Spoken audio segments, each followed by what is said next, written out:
অনেক শিক্ষার্থী আছো যারা কিনা বাংলায় অনার্স করছো। আজকে আমরা বাংলা সাবজেক্টের রিভিউ দিব।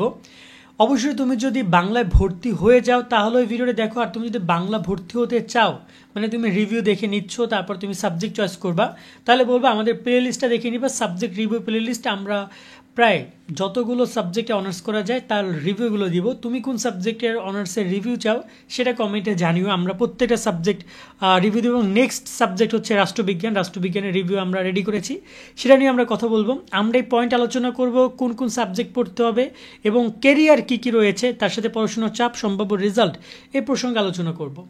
ইতিমধ্যে যারা ভর্তি হয়ে আছো তাদের তো ওয়েলকাম, কিন্তু যারা ভর্তি হতে চাও তাদের জন্য এই ভিডিওটা অনেক গুরুত্বপূর্ণ। আর যারা ভর্তি হয়েছে তাদের পড়াশোনার চাপ, ক্যারিয়ার এই বিষয়গুলো জানা জরুরি। কারণ তুমি পড়তেছো একটা সাবজেক্ট, তুমি একটা সাবজেক্টে ভর্তি হয়েছো বা হবা, সেটার আসলে কর্মজীবনটা কেমন হতে পারে তোমার জানা জরুরি নয়? অফকোর্স। তো কেন পড়বে, পড়াশোনার চাপ, সম্ভাব্য রেজাল্ট, কেরিয়ার, এই চারটা টপিক থাকবে। তার সাথে কী কী বিষয় পড়ানো হবে সেটা নিয়েও কথা বলবো। যারা আমাদের চ্যানেল এখনও সাবস্ক্রাইব করো না, করে রাখো নিয়মিত সকল আপডেট পেতে, এরকমের বেশ কিছু গুরুত্বপূর্ণ ইফেক্টিভ ভিডিওগুলো পেতে, যেগুলো তোমাকে অনেক হেল্প করবে। আমরা অনেক তথ্য রিসার্চ করে খুঁজে তারপর তোমাদের জন্য একটা ভিডিও করি। কয়েকজন স্টুডেন্টদের সাথে আমাদের কথা বলতে হয়েছে যারা বাংলায় অনার্স করেছে এবং তারা মাস্টার্স করেছে, তাদের সাথে কথা বলে আমরা তথ্যগুলো জেনেছি। প্রথমত আগে আসি কেন পড়বে বাংলা অনার্স কেন করবে। এই প্রশ্নের উত্তর একদম সহজ। আমরা বাংলা আমাদের মাতৃভাষা হওয়ার কারণে আমরা মনে হয় যে বাংলায় সবাই হাফেজ। আসলে কি তাই? না। বাংলায় অনেক শিক্ষার্থী এইচএসসি লেভেলও খারাপ করে, ফেল করে। আসলে বাংলাটা আমরা মুখের ভাষা, মাতৃভাষা হলেও আমরা কিন্তু বাংলার যে সাহিত্যের দিকটা রয়েছে, বাংলার যে প্রাচীন যে একটা ঐতিহাসিক একটা রূপকথা রয়েছে এবং বাংলা আরও অনেক শাখা উপশাখা রয়েছে, সেগুলো কিন্তু আমরা জানি না। এগুলো জানতে আমাদের বাংলা পড়তে হবে। আমরা খুবই কম জানি যে বিষয়গুলো জানতে আমাদের বাংলা পড়তে হবে। তার সাথে বলা যায় যে এটার আসলে আরও বড় ধরনের ব্যাখ্যা হতে পারে, কিন্তু আমি এই ভিডিওতে সেটা দিয়ে অপচয় করতে যাচ্ছি না সময়টা তোমাদের। তবে বাংলা পড়লে কেউ ক্ষতির সম্মুখীন হবে না, অবশ্যই লাভবান হবে, এটা তোমরা শিওর থাকো। একজন মানুষ যে কিনা কথা বলতেই ভালো করে পারে না মানুষের সাথে, সে বাংলা সাবজেক্ট নেওয়ার পরে বাংলা একজন স্টুডেন্টের কথা শুনো, সে অনেক সুন্দর করে কথা বলতে পারে। যদি কেউ বাংলাকে মন থেকে ধারণ করে, কথা বলার বচন ভঙ্গি থেকে শুরু করে তার তার যে ধারণা, কথা বলার যে ধরন, সব কিছু চেঞ্জ হতে পারে বাংলায় অনার্স করার পরে। কেমন অনেকেই আছে বাংলাকে ভালোবাসে, অনেকে হতে চায় যে তার বাংলার সম্পর্কে সে জেনে সে পরবর্তীতে এমন সেক্টরে কেরিয়ার গঠন করবে যেটা কিনা তাকে এই বিষয়গুলোতে হেল্প করবে, সেটা তো থাকছে। আর পড়াশোনার চাপ নিয়ে যদি কথা বলি, পড়াশোনার চাপে যাওয়ার আগে আমরা একটু আলোচনা করি কোন কোন সাবজেক্ট আসলে বাংলায় পড়ানো হয়।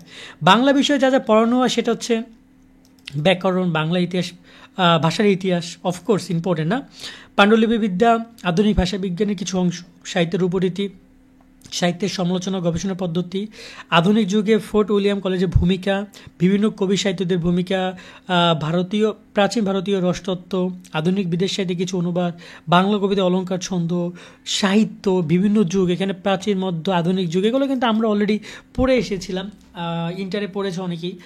সাহিত্যে বিভিন্ন শাখা, কবিতা, গল্প, উপন্যাস, নাটক, চর্যাপদ অনেকগুলো আছে। এইগুলো বিষয়গুলো বাংলায় পড়ানো হবে তোমাকে অনার্সে। এখন এই জায়গায় এমন হতে পারে যে 2-3টা বিষয় মিলিয়ে তারা একটা করে সাবজেক্ট করবে, অথবা তারা ঘুরে ফিরে সাবজেক্ট করতে পারে, বা দেখা যায় যে সাহিত্য নিয়ে তাদের অনেক সাবজেক্ট হতে পারে। তবে এখানে আমরা যে বিষয়টা বুঝেছি যে আসলে সাবজেক্টগুলো খুবই কঠিন না। তবে আসলে যদি এমনটা ভেবে থাকো তাহলে ভুল ভাবছো। আসলে তোমাদের দেখতে যতটা কঠিন সহজ মনে হচ্ছে, বাট পড়লে বুঝতে পারবা।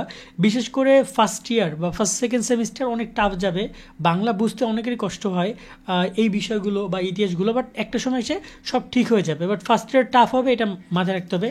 আর পড়াশোনার চাপ নিয়ে যদি ওভারঅল আমরা কথা বলি, অফকোর্স একদম যে ইজি হবে তা না। তবে যারা কিনা পড়াশোনার পাশাপাশি চাকরি করতে চাও তারা বাংলায় অনার্স করতে পারো। পরীক্ষার আগে এসে মোটামুটি দেয় 2-3 মাস যদি তুমি পড়াশোনার টাইম দাও, দেন এনাফ, ভালো রেজাল্ট করতে পারবা। তবে একদম যে মনে করো যদি যে এখানে সারা বছর পড়তে হবে এমনটাও না। আবার তোমার যদি মনে করো যে পরীক্ষার আগের রাতে পড়ে পরীক্ষা দিয়ে বাংলায় তুমি সিজিপিএ আউট অফ 4-এ 3.50 রাখবা, তাহলে তুমি বোকার স্বর্গে বসবাস করছো। সম্ভাব্য রেজাল্ট নিয়ে যদি কথা বলি, ভালো রেজাল্ট যারা করতে চাও তাদের ক্ষেত্রে বলবো যে 3-4 মাস পরীক্ষার আগে তুমি যদি বাংলা নিয়ে বসো, তোমাকে ফার্স্ট ক্লাসে কেউ ঠেকাতে পারবে না। First class result out of 4.3 তোমার থাকবে। কিন্তু কেউ যদি দেখা যায় যে বাংলা অনেকে ফেলও করে, অনার্স করতে কারো 4 বছরের জায়গায় 5 বছর 6 বছরও লেগে যায়। সো এখানে ব্যাপারটা এমন না যে খুব ইজি একটা সাবজেক্ট তুমি চাইলে আর পাশ করে গেলা, পরিশ্রম করতে হবে, তবে সারা বছর একদম ঘেঘায়ে পড়ে থাকতে হবে এমন সাবজেক্টও মনে হয় না বাংলা এতটাও তোমাকে প্রেশারাইজ করবে না। এবার সবচেয়ে গুরুত্বপূর্ণ পার্ট, ক্যারিয়ার নিয়ে একটু কথা বলি। ক্যারিয়ার, কর্মজীবন বা পেশা বা ভবিষ্যৎ চাকরির বাজারে বাংলা কী কী হেল্প করবে? দেখো, বাংলা চিন্তাভাবনা আসলে সবার আগে আসে আমার কলেজের বাংলা টিচারের নাম, অথবা স্কুলে বাংলা টিচারের নাম। স্কুলে বাংলা টিচারের নাম মনে না থাকলেও কলেজের বা মনে না থাকলেও বা কী হবে যে তার কথাটা তো খেয়াল নাই, কারণ যেহেতু মানে বাংলা শুধুমাত্র পড়ানো হয়েছে, গদ্য কবিতা, তার সাথে বাংলা দ্বিতীয় পত্রটা গুরুত্ব সহকারে পড়ে না, কিন্তু আমরা ইন্টার লেভেলে এসে বাংলা কিন্তু অনেক ভালো পারি এবং শিক্ষকদের নামগুলো আমাদের অনেক মনে থাকে। সো এবং শিক্ষকদের অনেক কাণ্ড কারখানা আমাদের মনে থাকে। তো বলা যায় যে বাংলা শিক্ষকতাটা বড় পেশা। তার সাথে আরও কী কী ক্যারিয়ার রয়েছে আমি তোমাদেরকে যদি একটা একটা দেখি এবং আমি একটু এক্সপ্লেনও করবো।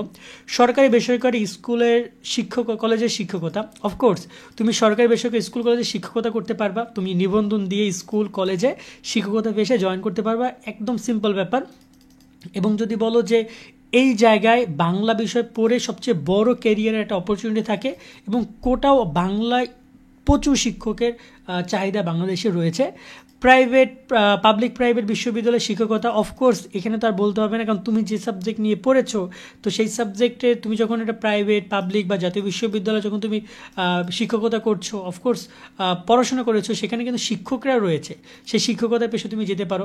অর্থাৎ শিক্ষকতার পেশাটা অনেক ইম্পর্টেন্ট এবং সেটা কিন্তু বিসিএস ক্যাডার হয়ে বাংলা শিক্ষা ক্যাডার সাবজেক্টে কোটা অনেক থাকে, প্রতি বছরই দেখা যায় বেশ ভালো একটা কোটা থাকে। শিক্ষা ক্যাডারে বাংলা মানে সাবজেক্ট ভিত্তিক বাংলায় অনেক কোটা থাকে, যেমন এখানে শিক্ষা ক্যাডারে ইংরেজি কোটা থাকে, মার্কেটিং কোটা থাকে, ম্যানেজমেন্ট কোটা থাকে, রাষ্ট্রবিজ্ঞান কোটা থাকে, মানে চাহিদার উপর ডিপেন্ড করে পিএসসি কোটা নেয় বিসিএস ক্যাডারে। সেখানে তোমাদের সেই জায়গাটা থাকছে এবং এটাও এক প্রকার বলা যায় যে তুমি শিক্ষকতার দিকেই যাচ্ছ। বিভিন্ন এনজিওতে চাকরি, অফকোর্স এনজিওতে বাংলা সংশ্লিষ্ট অনেক পদ রয়েছে যেখানে বাংলা অনার্স রিকোয়ারমেন্ট করে। বিভিন্ন প্রাইভেট প্রতিষ্ঠানের চাকরি, এটা তো সবাই পাবা, বাট এখানে শুধু যে বাংলা নিয়ে পড়ছো তা না, সবার জন্য। সাংবাদিকতার পেশা, এটা একটা গুরুত্বপূর্ণ। বাংলা সাংবাদিকতা অনেক আছে বাংলাদেশের, নামি দামি অনেক সাংবাদিক রয়েছে যারা কিনা বাংলায় অনার্স করে এসেছে, মাস্টার্স করে এসেছে, সাংবাদিকতার পেশায় জয়েন করেছে। বাংলা বিষয়ে লেখক হওয়া, বাংলা ভাষার প্রশিক্ষক হওয়া, এই প্রশিক্ষক হওয়া এখানেও বেশ বড় একটা বলতে পারো যে স্লট রয়েছে, চাহিদা রয়েছে। বাংলা বিষয় উপস্থাপনা বা কবিতা আবৃত্তি, এই যে উপস্থাপনাটা, আমি এই পয়েন্টে একটু কথা বলি। বর্তমান মার্কেট প্লেস অনেক কিন্তু প্রচুর বলা যায় যে এখানে মানুষ কথা শুনছে, মানুষ কথা দেখে, মনোযোগ দিয়ে শোনে, কারো ভিডিও দেখে, কারো কন্টেন্ট দেখে, কারো উপস্থাপনা দেখে। সেই জায়গায় বাংলা, তুমি যদি ধরো না, তুমি সাপোজ তুমি একজন মিডিয়ায় বা তুমি একজন ভালো ভয়েস আর্টিস্ট হতে চাও বাংলা বিষয়ে, অফকোর্স তোমাকে বাংলা ভালোভাবে জানতে হবে, তার সাহিত্য, তার সব কিছু, কবিতা, এই বিষয়গুলো জানতে হবে, তবে তুমি একজন ভালো সেই জায়গায় করতে পারবে, এই বিষয়টা রয়েছে।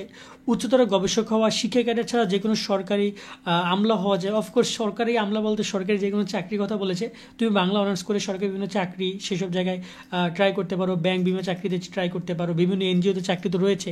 এবং এখানে একটা কথা বলতে চাই, আমি এনজিওটা 2বার এসেছে, বাট এখানে কথা বলতে চাই যে এছাড়াও তোমার আশেপাশের সব চাকরিতে তুমি করতে পারো, ঠিক আছে? তুমি চাইলে মানে তুমি গার্মেন্টস ফিল্ডে গিয়েও তুমি চাকরি করতে পারবা, সেখানে দরকার এক্সপিরিয়েন্স। তবে তুমি যেহেতু সার্টিফিকেট পাচ্ছ আর তোমার গ্র্যাজুয়েশন কমপ্লিট করার, সেক্ষেত্রে তোমাকে কেউ থামিয়ে তো রাখতে পারছে না। তোমার এই শুধুমাত্র বাংলা নিয়ে তুমি যদি পড়তে চাও, বাংলা সাবজেক্ট বা এই সার্টিফিকেটকে তুমি যদি স্পেসিফিক কাজে লাগাতে চাও, সেক্ষেত্রে তোমাকে এই জায়গাগুলো হেল্প করবে।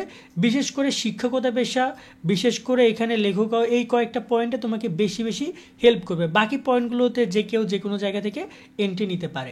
আশা করি তোমাদেরকে আমরা বুঝতে পেরেছি বাংলা সাবজেক্টের বিষয়টি। সামনে আমরা কোন সাবজেক্ট নিয়ে রিভিউ করব কমেন্টে জানিও। সকলে অনেক ভালো থাকবা। আল্লাহ হাফেজ।